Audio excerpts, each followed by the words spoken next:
कायरा साहब, इस पे मैं आपका कमेंट चाहूंगी। 190 मिलियन पाउंड का जो फैसला महफूज है 6 जनवरी को सुनाया जाएगा, और साथ आप लास्ट कमेंट भी प्लीज ऐड कर दीजिएगा।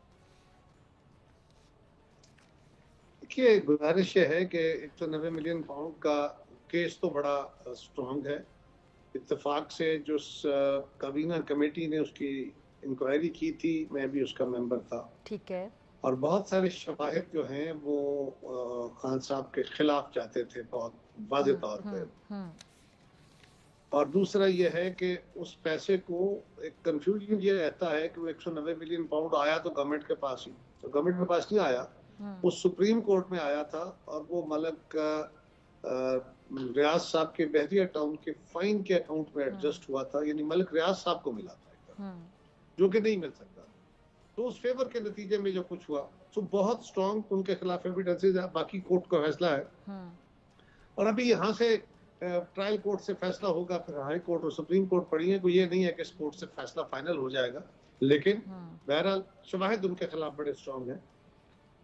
और दूसरा जो इस वक्त उन्होंने अपने लिए सारे रास्ते बंद किए हैं, ये बदकिस्मती है इस मुल्क की कि इमरान खान साहब को पॉपुलैरिटी बहुत मिल गई। ये बात पर कोई शक नहीं, आज भी लोग उनके साथ एक काफी बड़ी तादाद है लोगों की जो उनके सिंपैथाइजर हैं। अब ये अलग बात है कि वो सिंपैथाइजर सड़कों पे आके क्या मार खाने को भी तैयार है, या सड़कों पे एहतजाज करने को तैयार है, या एहतजाज खामोश या एहतजाज पीसफुल रह के करने को भी तैयार है कि नहीं। वायलेंट होके कुछ लोग निकलते हैं और वो एहतजाज के रंग में, और ये भी कि लोगों को अगर इस बात पे कायल करके लाया जाए कि अगर हम सामने खड़े हो गए तो हमारी फौज, हमारी पुलिस है, कोई गोली तो नहीं चला देगी, कोई हमारे ऊपर फलां तो नहीं हो जाएगा। ये जो होता है ना, लोगों को तासर दिया गया था।